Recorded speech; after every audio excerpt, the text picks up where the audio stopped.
Hello everyone, and here we are. It's another Monday here in sunny Singapore.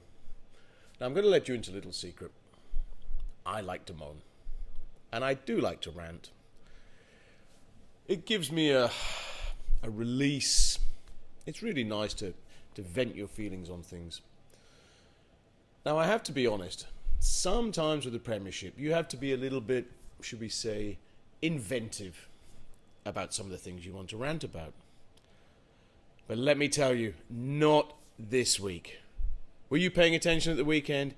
It was utter rubbish. I mean, how bad does it need to get? And we keep watching. I don't know how many of you were paying attention, but late here on Sunday morning, 2:30 in the morning, I had the misfortune of still watching Spurs-Everton.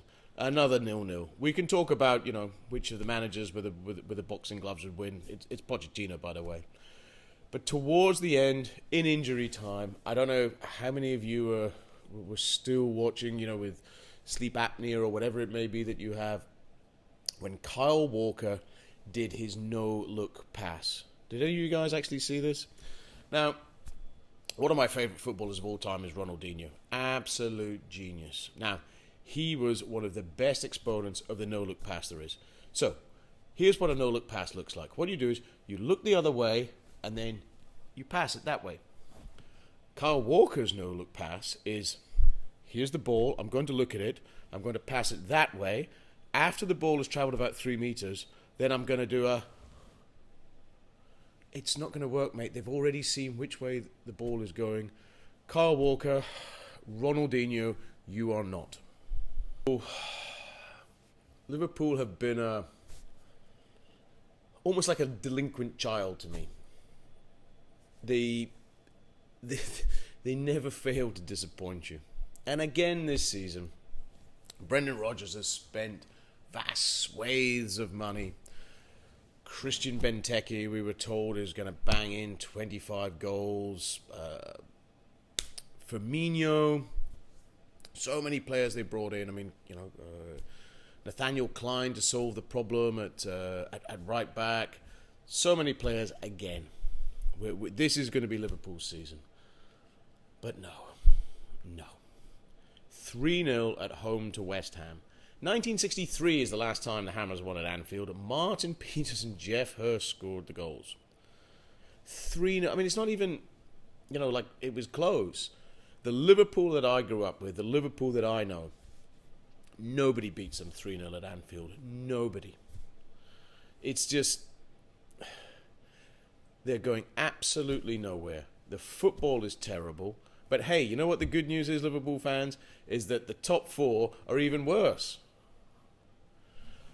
Now, I'll be honest. I find it hard to rant about Chelsea. It's my club. And I love Mourinho probably in a slightly strange way. But the results speak for themselves. I mean, again, we were abject against Crystal Palace. I mean, even if there were signs of improvement in the play and I felt like we were going somewhere, but again, it was absolutely turgid. Diego Costa wasn't getting on the ball. Hazard, just running up blind alleys. Pedro wasn't going anywhere. And I really don't know what's happened to Cesc Fabregas. Now, everyone is picking on Branislav Ivanovic, but with good reason. He's playing terribly. I really don't know what's happened. I don't know whether this is just an experiment they've done in pre-season with fitness or what it is that's going on, but it's terrible and it's not working. Next up, we've got Everton. And this, bear in mind, is an Everton that we have seriously hacked off, and we don't even know what's going to happen in the next 48 hours with the whole John Stones thing. I presume it's dead, but either way, Goodison is going to be raucous, and they're going to be really up for Chelsea coming. And I think 3 points for us is a stretch. Now, we're 4 games in, we have 4 points. If we lose again, the knives are out big time. Chelsea, this really, really isn't good. I don't want to... to kick a dog when it's down, but we are really, really struggling. And Jose, at the moment, doesn't seem to have the answers. We need points, we need better performances, and I don't know what else we need. But thank God I have Manchester United to make me feel better. God, weren't they terrible? I called it last week. I said after the midweek excursion to Belgium, they were going to struggle. Swansea have got their number. Swansea are a good club, by the way, and they've got really good players. And I'm really, really. In fact, I might even go and support Swansea. Let's just say it now. I'm going to be a Swansea supporter this season. Call me a turncoat. I don't care. They're about the only bright spot out there. Manchester United were rubbish again. I mean, did anyone listen to Van Gaal after the game? Yeah, Swansea changed their shape and my team didn't really notice. I mean, they're professional footballers who should be able to figure out what's going on the pitch. And Van Gaal, you are actually on the touchline, right? And you got, Ryan Giggs, who... I actually don't know whether Ryan Giggs is actually a real person or whether he's just a puppet and Van Gaal sticks his hand up there. If you have seen that Swansea have changed their shape and you need to change something, you can always tell your players, yeah? Louis, come on. You're meant to be this master tactician. You've won the Champions League with Ajax. You've managed Barcelona. You've been in the semi-finals of the World Cup. I mean, come on, Louis. Do something. Man United are rubbish. They were rubbish last year. They're rubbish again this year. The only thing is that everybody else is rubbish. The only problem for you, Manchester United, is that the only people that aren't rubbish are your neighbours, Manchester City. You know who else is rubbish? That's the referees. Now, the refs are admittedly an easy target. Everyone moans about the referees. It's a life's work for pretty much anyone who follows football. But this weekend has been terrible. The Newcastle sending off on Saturday just destroyed the match. 16th minute. Okay, it wasn't a great challenge. It was a forwards challenge. It was over the ball, yes. But it was a yellow and a stern word at best. It destroyed the match. And more annoying for me, it actually handed Arsenal 3 points. But there's just been decision after decision after decision. They can't even get the offside rule correct. The Mark Noble sending off against Liverpool was just ridiculous. I mean, okay, fair enough. Coutinho, he needed to go. That was a second yellow. That's fair enough. But the Mark Noble challenge, I mean, why on earth is that a red card? The refereeing has to get better. The process for recruiting refs has to get better. This can't go on like this. This is a professional game with a huge level of finance involved, and we've just got people asleep at the wheel with the referees. We need to change this now. Now, just moving the gun sights to Spain for a second. Something I actually should have brought up last week. Did anyone see that last weekend Lionel Messi missed his 14th penalty of his career? 14 penalties! Do you know that's 22% of the penalties that he's taken? I am calling it here. Lionel Messi is rubbish. That is nearly 1 in 4 of the penalties he's taken, he's missed. He is not fit to lace Matt Letizier's boots, I put it to you. Now,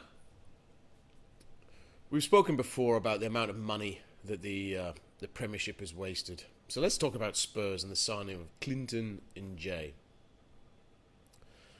Now, I hadn't actually figured this out at the outset, I have to say, but they signed Clinton N'Jie from Lyon,